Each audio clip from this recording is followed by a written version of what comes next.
What's going on, guys? So today on this SHOKY transforming box thing review, we're taking a look at something new-ish from 52 Toys, also with a kind of thing, collaboration with Maru Toys, which is also a thing we've looked at way long ago as a build a Kotobukiya actually put out with a different thing entirely. And it is their diecast series TUKURU. TUKURU? And it is a MegaBox, by the way. It's MegaBox MB-16 TUKURU. And it's a weird, like, mechanical spider crab thing. Sort of. Come around here. You got function, repair, intelligence, EGI, whatever. Working hours, 8 hours. Wow. Not bad. Not bad. Oh. It's got some stuff there that I can't read, which is probably a nice read-up on the thing. So that kind of sucks. So, I don't know. Yeah, see, look, Tomotu, right there. Cool. I referenced it. I'm going to pull this up real quick, and I'm going to snap a picture, and I'll include a translation on the screen from Google Translate, and we'll see what's up. All right, we got normal mode, 40 movable joints. That's quite a lot, if we're honestly. Box mode, 85% metal cover. So this is a first. This is a die-cast covered 52 Toys figure. It's a box thing. You got produced by 52 Toys. Mechanical design is by Maru Toys. Or Maru Toys. Marut. There's an extra T there, so I don't know. There's all the stuff and things. And you got a Sad Pac-Man. And then you have an age is 15 plus. Hey, I'm right in the middle of that. Made in China. Yeah, no kidding. And all the caution stuff on the bottom. Sorry, I had some very salty pretzels earlier. Ooh, what do we got here? Oh, nope, don't want to give that away. All right, let's go. So as usual, inside the box, we do get instructions. Very, similar, but also different because it's a much bigger thing you do. And I was going to say it's full color, but it's not, obviously. It's got some interesting stuff going on here. Nice little warnings and stuff. I did do an out-the-box for this, but because, frankly, I have no members to watch the things, I haven't bothered to upload it. But if you're interested in seeing things like that and you want to sign up to be a member, that would be cool. Help support the channel. Maybe I can be able to do more things like this. So, either way, there's how to get it back into box mode like so, and then you got that. So it's pretty cool. Very nice. Very, very nice. Also within the box, you get a sticker sheet. You can actually customize this thing. It's got all kinds of caution stickers, Recycle 365, ages 15 plus, Sad Pac-Man, different warning labels, and different kind of caution thingies. Very thick, like vinyl type sticker. You even got the diecast logo there. You got a big old warning thing. I'm probably not going to use any of these because I don't really like them, but there's probably like some cool Gundam dry transfers that would look good on this. Ooh, even some water slides, maybe if they'll stay. I do have those like very nice gold things that came with, what was that? Musha, possibly? Either way, I got some much cooler stuff that would look good on here. I mean, like, it's got some cool things, and you can very much, like, decorate it like the, the crazy box covered, crazy sticker covered box that the whole thing does. I mean, it looks neat, but that's just not what I'm all about. You guys should know this if you watched any of my Gundam builds, where I really, really don't like to sticker things. So, let's go ahead and get to it. And here's our boy in a box mode. And there will be a Taro video on how to transform it back into box mode. It is also heavy. I think it weighs like a pound. I mean, I'm going to be careful because I think if I drop this wrong, it could shatter this glass. I mean, this is the heaviest thing I have at this size class. Without a joke. I mean, like, I need something, it's hefty. Also, I don't know how my audio sounds, so this is kind of a big test here. I'm using a different microphone this time. See what happens. Either way, so in box mode, it looks like a box. I do have some paint chipping around here from the first few transformations. It was slightly chipped out of the box. That's kind of what happens when you have die-cast painted stuff. It will chip. And sometimes the transformation is a little bit wonky. Yeah, you do get the entire hollowness from underneath, basically giving it all away, if we're honest. And you know what? I don't have a spudger on me. Might have to get them. You got a couple holes up here. You got some translucent stuff around here. up here and on the sides, looking pretty cool. Looks like warning lights almost. It's actually nice. I do dig it. Now, I haven't messed with this guy in a few weeks. Literally, it's been sitting around all this time. So, let's see here. How do we get him untransformed? By the way, okay, sorry. So, there he is, next to Wally.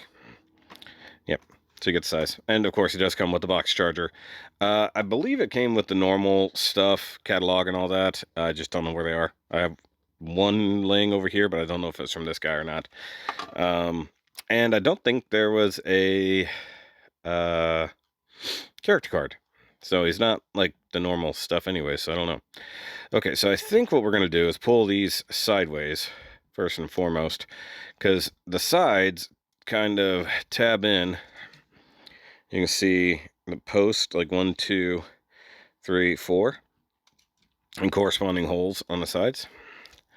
I'll go ahead and do the same thing over here, like so. And that's pretty much it. That's your TUKURU right there. Just, you know, a little boxy guy. He does have little wheels here. Okay, where do we want to go from here? I think we just really want to pull the legs out. So you just kind of pull on them until they separate from the nicely hidden weapons here. And you can see there's a circle with a tab that lines up to corresponding holes. Do I have that? Okay, the upper light's not on. And I can't see up in there. Yeah, look at that. So you can see holes with slots in the legs on the inside, like so. Alright, so another thing you want to do, actually I had this wrong, so this should have actually been turned away inside like that. You want to rotate that out once you get it there. And then you can rotate the eyes as they were up. If you can get a finger under there, you can pull it up like so.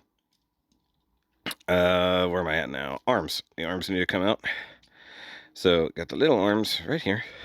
They're pegged in up front. When I say pegged in, they're shoved in. And then you can rotate them around this way. And then we're going to take the legs and bring them down after we extend that forward.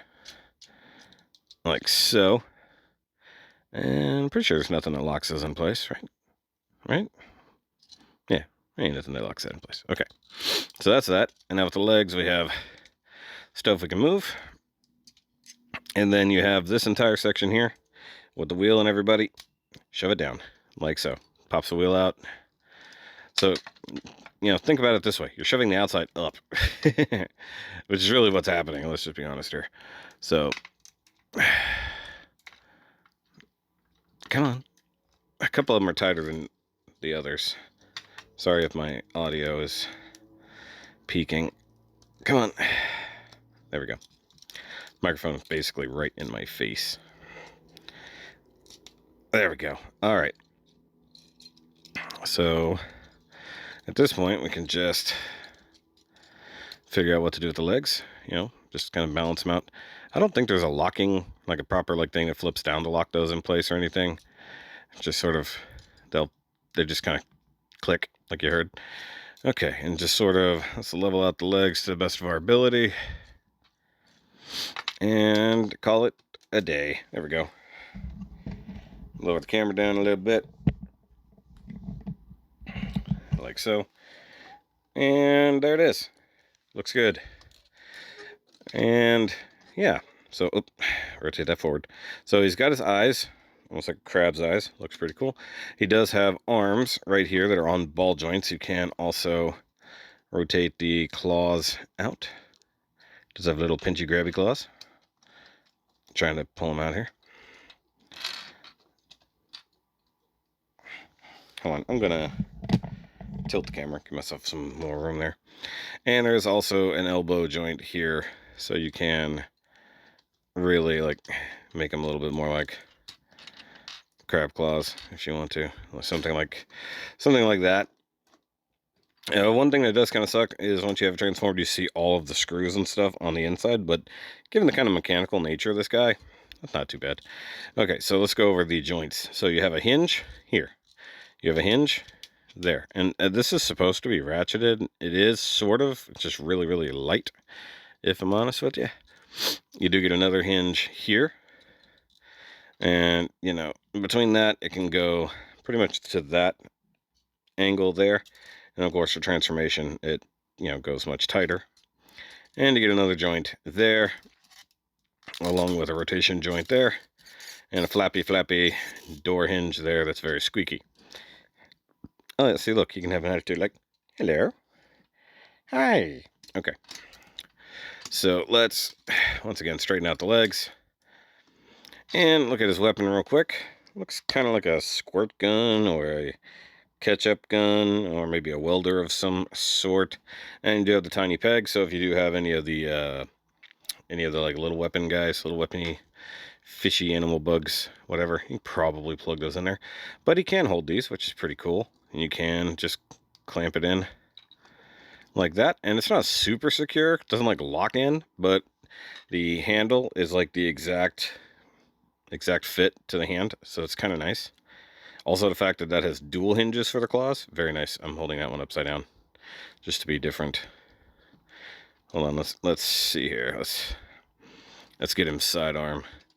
Yeah. So he's ready for work, not just moving stuff. What would be really, really cool is to get one that was Wally colored, since he's a mover / loader kind of thing. Also like to turn the arms and legs, so to speak, at an angle so he can like spin really fast, which he does roll, by the way. Those are real wheels. And you can hear that's not sliding, that is rolling. Speaking of Wally, here's Wally. Wally, this is TUKURU. He's your new friend. He's going to help you with all the garbage. You know, actually I have a better idea. There we go. Now they're holding hands and Wally has a new toy to play with that he can't necessarily hold. But it is what it is. I don't have any other 5.2 Toys figures out here to compare them to at the moment. All of them are basically in storage until I figure out what I'm going to do with them in the future. But this is a very, very cool one. And being the first kind of die-cast one. And they do have one that's like the neon color, the black and the blue and the translucent blue. So that one, I don't know where it fits into this. In theory, I don't know if that one's die-cast. Looks pretty cool. If they give me a yellow one that's very Wally flavored, I'm on board. That would be a very cool repaint too. I would say be very careful with the fact that it is die-cast and the paint does chip pretty effectively, unlike their normal stuff, which is all plastic coated and stuff like that. So, and while the transformation is easy, you'll see, at least in when we do the Taro video, getting everything tucked away very nicely is not the easiest way to just finally get everything really finagled. But it's still very, very cool. Surprisingly posable. Has a decent amount of character, considering it doesn't even technically have a face. Because all it has is like that. Would have been interesting if they colored any of the other spots, you know, for like a red and a green side, you know, to notate left or right, that kind of stuff like that. I'm not sure. But either way, this is a very, very cool one. I picked it up at BBTS. You can pick it up probably anywhere else that you see. I almost said Maru Toys, but 52 Toys or 5.2 Toys. And I digs it. I digs it. It's a nice little worker bot. And they are working on more stuff. Or maybe it's just Maru Toys is. But either way, I like it. I like it a lot. Let's see here. Get the legs out here. It's interesting how they've engineered this. But sometimes playing with all 4 legs at once is annoying. So let's see. Get here. Nice wide stance. There we go. All right. I'll see you guys on the next one. Remember, as always, keep on boxing.